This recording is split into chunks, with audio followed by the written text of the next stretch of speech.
I do like those teams that stand pat and let the market reset, and the teams that re-sign their own players. I absolutely love what the Tampa Bay Buccaneers have done so far in re-signing their own players. I think it gives them the best chance, Mike, to repeat.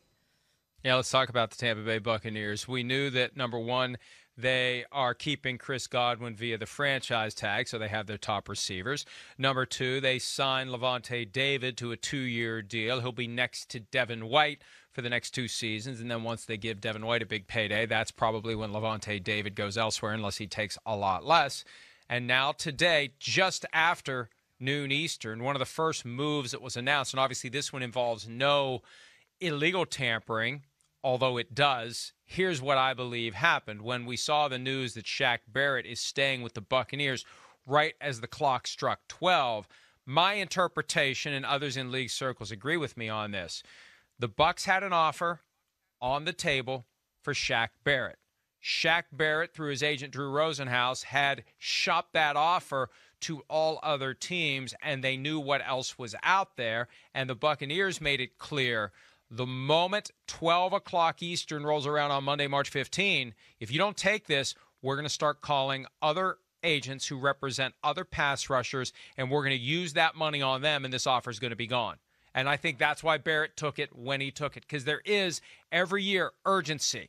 We got to know what you're going to do, because if you're not going to take this, we're moving on to the next guy. And for the Bucs, plan A was keep Shaq Barrett. We got to know what you're going to do, and if you're not going to do it, we're moving on to plan B. And with so many pass rushers this year, Charean, by 12:30, 12:45, 1 o'clock, the offer would have been off the table for Shaq Barrett, and maybe the Bucs would have had 2 guys to come in and fill the void created by Barrett's departure. And you alluded to this, Mike, when the Bucs franchised Chris Godwin, that they likely were going to sign Shaq Barrett to a long-term deal, and that's exactly what happened. So it was huge of them to keep both Godwin and Shaq Barrett, which I didn't know that they would be able to do. I didn't know if they would be able to do that. But we both said Shaq Barrett is the most important player the Bucs need to keep, and if they don't keep him, they've obviously got to go out somewhere and find a pass rush. He had 4 sacks in their last 2 games. That's the NFC Championship game and the Super Bowl. He also had 8 quarterback pressures. So he was huge to that defense, and a reason I'm not sure the Bucs win the Super Bowl without Shaq Barrett and the way he played in those last 2 games. So it was crucial for them to keep him or to find a replacement or two as pass rushers to replace him, but huge that they were able to keep him, Mike. That's not the full band being kept together, though. That's just Barrett and David and Godwin. They still have work to do. Leonard Fournette, what's he going to do? Running backs don't get paid a ton of money in free agency, and he's kind of a part-time guy. Now, if in Tampa, Ronald Jones is the other guy. They've gone back and forth as to who the top guy is in that backfield. But if another team says, we want to make Leonard Fournette our workhorse, you wait and you see if that offer comes in, and that would be the kind of thing that could get Fournette to leave. Then you have to see what Ndamukong Suh is going to do. And then there's Gronk. I thought if Gronk plays for anybody, he's playing for the Buccaneers and staying attached to the hip with Tom Brady. But Gronk said on the Kyle Brandt podcast that he's going to dip his toe into free agency and see what's out there, and he's got every right to do that. And I don't know what the best fit for Gronk is from a football standpoint. I think Las Vegas is the ideal fit from a lifestyle standpoint. But interesting to see who else takes that seriously and makes a real offer for Gronk. Because it's one thing for Gronk to say, I'm going to see what else is out there. It's another thing for teams that are out there to take that as a serious indication he'd leave and not just a way for him to leverage the Bucs to pay more.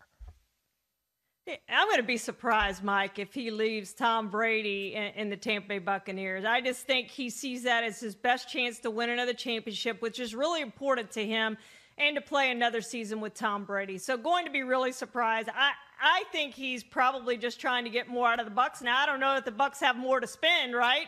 Because they've already spent a huge chunk of change now, franchise tagging Chris Godwin and re-signing Shaq Barrett. So there's only so much money to go around, so maybe they don't come to an agreement simply based on money. But I think there's more important things to Gronk than money, and I think he showed that coming back and playing this year with Tom Brady, because I truly do think he was retired and planning to stay retired until the opportunity came to rejoin Tom Brady with the Buccaneers. So, I think he ends up staying there, but it is interesting that he's going to test the market, supposedly, Mike.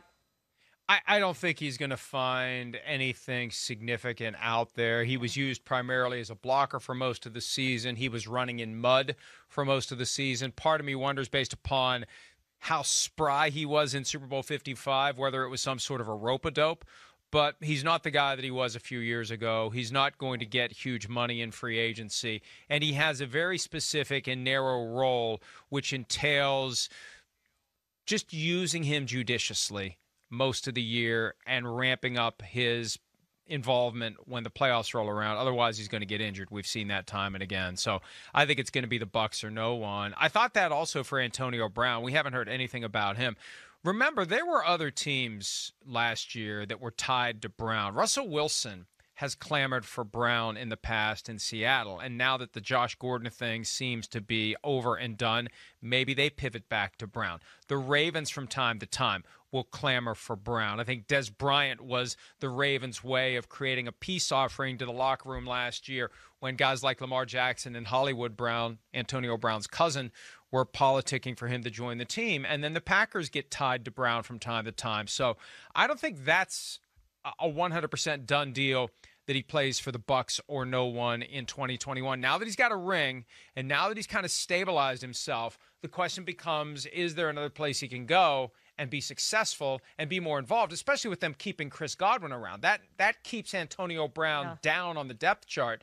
The challenge, though, is, Charean, to have a quarterback who has that same Svengali, or if you prefer Svengali, influence on Antonio Brown that Tom Brady did. Because Tom Brady, the first guy, really since Mike Tomlin, before we knew what a problem Antonio Brown can be, to get through to him and keep him from giving in to his inclinations that could cause trouble for him and for others. Yeah, no question about it, Mike. Tom Brady is a calming influence on AB. We saw that, as Mike Tomlin was. So, again, another one I think ultimately ends up back with Tampa, because I just don't think he's going to find a market like he thinks he's going to find the market for his services. I mean, we saw that last year. Tampa was his best option last year. But Mike, who might be the most important guy for the Bucs now to keep is Ryan Succop, right? Because they have depth at receiver. They have depth at tight end. They don't have another kicker, and we know the kicking problems they have through the years, and they solved it this year with Ryan Succop. They need to make sure they re-sign this guy. Or they could just use a second-round pick on a kicker. That works out well when the Buccaneers do that, right? Yes. Trade up, get a kicker that way. By the way, this Kendrick Bourne thing is confusing, and this is what happens when somebody reports something on Twitter and somebody else tries to repurpose it, and they do it maybe not 100% accurately. Bourne isn't done with the Patriots yet. It's talking to the Patriots and others, according to ESPN. So it may not be that the Patriots will be signing someone else while we're still on the air today. And remember, none of these deals are official until 4 o'clock Eastern on Wednesday. The players can back out. The teams can back out. The most significant one that comes to mind for me is Frank Gore several years back had a deal with the Eagles and then said, no thanks, went to the Colts instead. Now, that creates hard feelings, but and it's a bad look. It's a bad look for the agent, especially. Oh, Anthony Barr did the same thing. I forgot about that. He was going to the Jets. He backed out. It's not done till it's done. But at least for now, all of these deals are being reported, Charean, as if they're done. And I feel like if we don't issue the caveat, that's when we walk right into the doorway that hits us in the face and one of these deals falls apart. Yeah, we had the Michael Brockers deal last year, too, that was really weird. But I think it was the Ravens pulling out of that one, right? Because they couldn't do the physical and all that, and he ended up going back to the Rams last year. So, yeah, these deals aren't done until they're done, and they're not quite done yet, Mike. Hi, I'm Mike Tirico, and thanks for watching. Make sure to hit subscribe for the latest news and highlights from NBC Sports.